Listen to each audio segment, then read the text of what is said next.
Hello everyone! Welcome to LX Hub channel. In this video, gagawa tayo ng ESP32 motion detector with timer display gamit ang PIR motion sensor, LCD display at buzzer. Easy lang ang project na to pero super useful. Pwede mo itong gawing security system, automatic alert o kahit motion timer. So kapag ready ka na, simulan na natin. Para sa project na to, kakailanganin natin ng 1 ESP32, 1 PIR motion sensor, 1 LCD display na may I2C module, 1 active buzzer, jumper wires, breadboard, USB cable, at Arduino IDE software for coding. Now let's proceed sa ating wiring connection. So i-connect muna natin ang PIR sensor sa ESP32. VCC to 5 volts, ground to ground, output to GPIO 14. Next naman, i-connect natin ng LCD sa ESP32. VCC to 5 volts, ground to ground, SDA to GPIO 21, SCL to GPIO 22. And lastly, para sa ating buzzer, positive to GPIO 27 and negative to ground. And that's it! Wiring done! Let's now proceed sa ating code. But before we start coding, let's install everything we need. First, let's install the ESP32 board package. Since ang gagamitin natin ay ESP32, kailangan muna natin itong iset up sa Arduino IDE. So, open Arduino IDE, pumunta sa File, Preferences. Sa Additional Boards Manager URLs, i-paste ang link na makikita sa caption ng ating video. I-click ang OK, pumunta sa Tools, Boards Manager. I-search ang ESP32 at i-click ang Install. Kapag tapos na, installed na ang ESP32 board sa inyong Arduino IDE. Pwede na tayong mag-proceed sa ating code.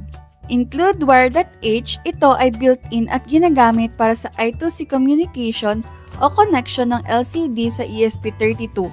Include liquid crystal I2C.h.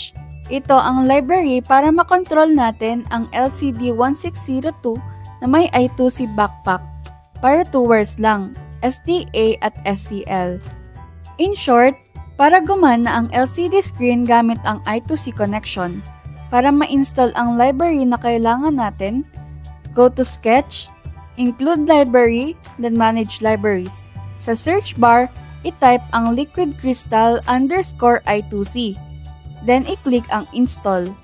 Sunod naman, PIR pin. Pin ng ESP32 kung saan nakakabit ang output ng PIR motion sensor. Sa case na ito, nasa pin 14 ang PIR motion sensor. Buzzer pin, pin ng ESP32 kung saan nakakabit ang buzzer. Dito naman, nasa pin 27 ang buzzer na ating gagamitin. In short, para madali nating baguhin ang mga pin numbers later on, nakadefine lang sila dito. Next naman, gumawa tayo ng LCD object na may address na 0x27 at size na 16x2 characters. Minsan, 0x3F ang address depende sa LCD mo. In short, ito yung code na kumokontrol sa LCD display. Last motion time, dito nag-store ng oras in milliseconds ng last motion na na-detect. Motion detected, ito ay ang flag variable kung may motion o wala. In short, para mabilang natin kung gaano nakatagal mula nung huling galaw. Dito naman, pin mode PIR pin input, sinasabi natin sa ESP32 na input ang PIR pin. Pin mode buzzer pin output, ito naman ang output ng buzzer pin. LCD init, ini-initialize natin ang LCD. LCD backlight, para buksan ang backlight ng LCD. LCD set cursor call row, dito naman nilalagay kung saan magsisimula ang text. LCD print, mapiprint ng text sa LCD. Delay 2000, meron tayong delay ng 2 seconds. LCD clear, i-clear ang LCD bago magsimula.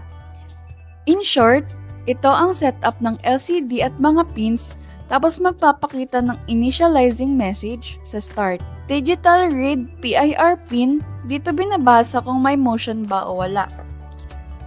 Millis, binibilang ang time in milliseconds mula nung nag-start ang board.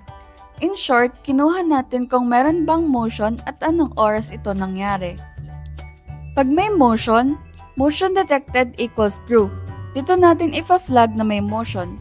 Last motion time equals to current time. Dito isi-save kung kailan yung huling motion na na-detect ng ating sensor. Dito, magpapakita sa LCD ng motion detected at stay alert. Sa part na ito, mabubuhay ang buzzer sandali. Tapos, pinapatay ulit. Inuulit ito ng 3 beses. Ang epekto nito ay hindi tuloy-tuloy ang buzzer, kaya hindi ito masakit sa tenga. Kapag walang motion o low, kukunin natin kung ilang seconds na mula nung may huli itong na-detect. Ipapakita sa LCD na no motion at last blank seconds ago. Tinitiyak din dito na off ang buzzer. In short, kung walang motion, ipapakita kung gaano katagal na mula nung may huling na-detect ang sensor. Hihinto ng kalahating segundo bago mag-loop ulit para hindi sobrang bilis mag-update ng ating LCD. And that's the end of our code. Kapag tapos na kayong mag-code, ay upload nyo na ito sa inyong ESP32 receiver. After ma-upload ng code, mag-intay lang kayo ng ilang seconds habang nagka-calibrate ang PIR sensor. Pag may na-detect itong motion, ay magdi-display ng motion detected at maririnig mo ang 3 short beeps.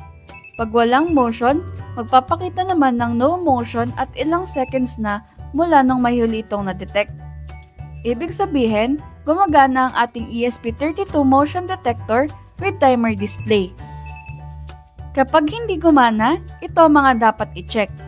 Tama ba ang GPIO pins na nilagay sa code? Gumagana ba ang LCD display? Nakakabit ba ng tama ang VCC at ground ng PIR sensor at LCD? I-check din natin ang PIR sensor. Ito ay may 2 knobs. Sense para sa sensitivity o layo ng detection at time para sa tagal ng delay. Iikot mo clockwise para mas sensitive at mas mahaba ang delay. Counterclockwise para mas maikse. I-check din natin ang LCD display. Kung walang lumalabas o sobrang faint ang text sa LCD, kailangan lang i-adjust ang contrast. Sa likod ng I2C module, mayroong blue potentiometer. Gamit ang maliit na screwdriver, iikot mo dahan-dahan habang naka-on ang display. Pag tama ang adjustment, dapat malinaw mo nang mababasa ang text sa LCD.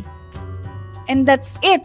Nakagawa na tayo ng ESP32 motion detector with timer display, gamit ang PIR motion sensor, LCD display at isang buzzer. So kung nagustuhan mo ang tutorial na to, don't forget to like and subscribe para updated ka sa mga susunod nating projects.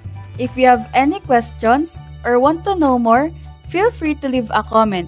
This is LX Hub, empowering up your projects. Kita-kits sa next video.